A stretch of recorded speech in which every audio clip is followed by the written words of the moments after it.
j'espère qu'à travers cette vidéo, on va pouvoir vous partager un petit peu de qui on est et de ce qu'on fait ici au Mexique. Je suis formé dans l'agriculture. Avant ça, j'avais un CFC de menuisier déjà. Et cette idée de me former dans l'agriculture, c'était justement pouvoir venir en aide avec quelque chose qui est vraiment basique, la nourriture, pour toutes les communautés qui en ont besoin. Et pour me présenter un petit peu, je viens d'une famille où mon père est palestinien et ma mère est suisse. Du coup, j'ai grandi dans un contexte musulman. Et pour faire très vite, c'est seulement vers autour de 25 ans que j'ai rencontré Jésus et que je me suis converti. J'ai fait une formation d'assistante socio-éducative et puis j'ai commencé l'université en sociologie à la base. C'est là que j'ai rencontré Gilles. Et beaucoup de choses ont changé. Quand on s'est rencontrés, on a justement commencé à développer ce rêve de pouvoir apporter une aide et matérielle et spirituelle aussi là où on irait, que ce soit en Suisse ou ailleurs. Et c'est pour ça que j'ai décidé de changer ma trajectoire, si on veut, dans tout ce qui est sociologie, pour passer à la théologie. À part ça, je suis suisse et aussi vénézuélienne. Donc en fait, mes parents sont vénézuéliens, mais ma maman est à la double nationalité, suisse-vénézuélienne. Et je suis née là-bas et quand j'étais petite, on est venu habiter en Suisse avec mon frère, ma sœur et mes parents. Vous avez peut-être lu dans notre lettre de nouvelles que depuis qu'on s'est fiancés, on a eu un rêve qui est de pouvoir aider notre prochain d'une manière matérielle et spirituelle. Et du coup, depuis nos fiançailles, on s'est formé pour ça avec l'idée d'un jour partir à l'étranger comme envoyé ou missionnaire. Notre partenaire sur place, c'est le séminaire baptiste de Mexico. Et le séminaire baptiste de Mexico, en fait, il fait beaucoup de choses. Ça va de l'éducation de base jusqu'à un master. Et du coup, il y a des projets, comme j'ai dit, d'éducation de base pour les adultes qui n'ont pas eu de scolarité. Puis, il y a des formations bibliques, ou des introductions bibliques. Puis, il y a la licenciature, une licence qui est équivalent à un bachelor, on peut dire, le master, et ils font aussi la pastorale sociale, ce qu'ils appellent la pastorale sociale, c'est l'aide matérielle, on va dire, pour des projets, et c'est de ce dont je m'occupe. Voilà, comme on vous a dit, on est envoyé d'UDM au Mexique. Alors on va vous présenter un petit peu ce qu'on fait depuis qu'on est arrivé.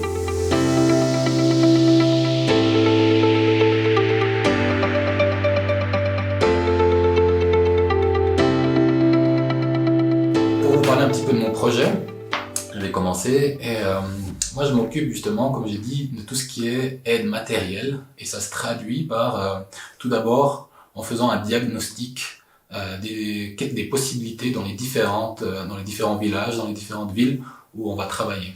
Parce que le séminaire baptiste de Mexico a plusieurs communautés ou plusieurs églises avec lesquelles il travaille. Et pour donner des cours, et sur le plan d'aide humanitaire, on va dire.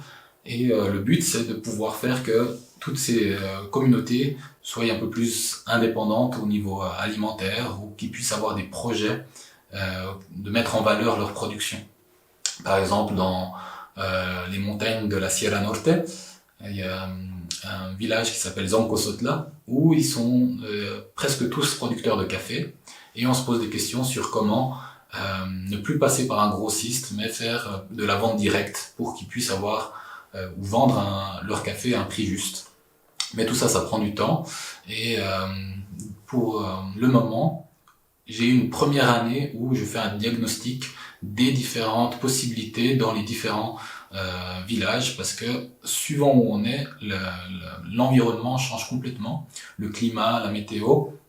On peut passer d'une zone très sec, très aride, à quelque part qui est beaucoup plus tropical. Alors chacune des villages n'a pas les mêmes soucis. Certains c'est l'eau, les autres c'est le transport. Et du coup, il y a plein de projets différents à faire et très spécifiques pour chacun des villages. Et tout ça, ça prend du temps. C'est pour ça que tout d'abord, on va rien lancer, ou je ne vais rien lancer, et on va d'abord faire un diagnostic. Et en calculant, en réfléchissant avec les personnes de chacune des communautés, on va organiser quelque chose. Comme je l'ai dit, un des projets, ça tourne autour du café, mais il y a d'autres projets ailleurs où c'est un projet qui existe déjà de production de poulet et d'œufs de poule. Et le but là, c'est de reproduire ce projet qui a bien fonctionné. Et dans d'autres, c'est tout simplement des potagers ou des petits jardins pour chacun des temples et peut-être chacune des familles. Ça, c'est la vision à long terme, que chacune des familles puisse avoir son petit carré de production végétale pour améliorer le niveau de vie de tous les jours. Une autre partie de mon travail ici, c'est de donner des cours d'écologie ou d'attention à l'environnement de manière générale. Et là, je suis en train de remodeler tout le cours parce que c'est un cours ou un atelier que le séminaire Baptiste donnait depuis des années. Mais une partie de mon travail, c'était de refaire ce cours, de le remodeler, de le réactualiser. Et avec mes connaissances justement en arboriculture ou dans l'agriculture, j'ai pu être plus précis sur certains points et être plus proche de ce que avaient besoin les communautés.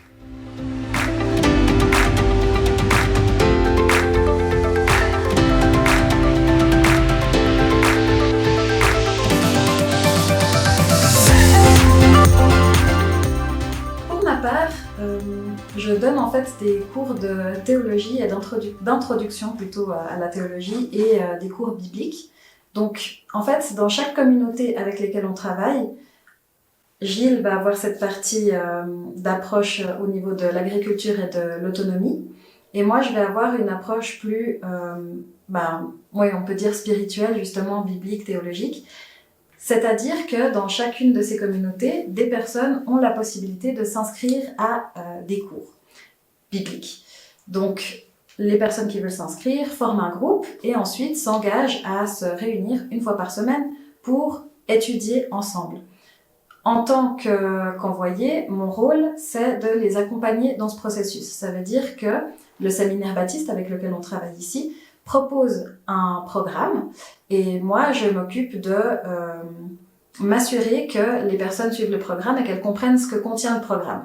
Donc, ce programme prend en considération différentes matières théologiques, Ancien Testament, Nouveau Testament, théologie systématique, théologie pratique, éthique, etc. Donc, mon rôle, c'est déjà de m'approprier ce programme parce que comme on est arrivé il n'y a pas longtemps, j'ai aussi découvert en fait comment ça se traduit, quelle est leur technique d'apprentissage, leur pédagogie. Et au travers de ça, j'ai déjà commencé à donner des cours pour me rendre compte aussi de comment les personnes reçoivent en fait cette formation. Pour la plupart, comme ils ont décidé de suivre ce cours, ils sont tous en fait très motivés et ont tous très soif en fait d'apprendre. Donc c'est vraiment agréable de pouvoir donner des cours dans ce cadre-là. Et ce qui est aussi intéressant, c'est qu'on me laisse aussi une liberté donc dans le programme.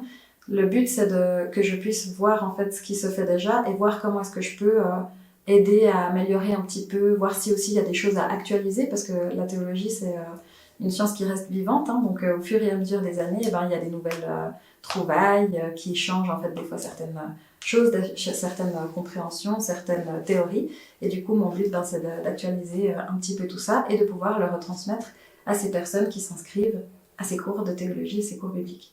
On a la chance parce que c'est souvent des élèves qui sont super motivés. Et aussi, on voit dans toutes ces différentes communautés, il y a aussi des paysages et une météo et puis aussi une géographie qui est très variée. Et il y a vraiment des possibilités, il y a vraiment un grand potentiel. Et on a vraiment la chance parce que comme c'est varié, chaque fois qu'on voyage, on fait quelques heures de route pour arriver dans une des communautés, on se retrouve dans un environnement qui est complètement différent avec non seulement au niveau du terrain de la terre, mais aussi au niveau de la culture, de foi, au niveau de la culture d'église, c'est aussi des choses qui sont différentes d'une communauté à l'autre.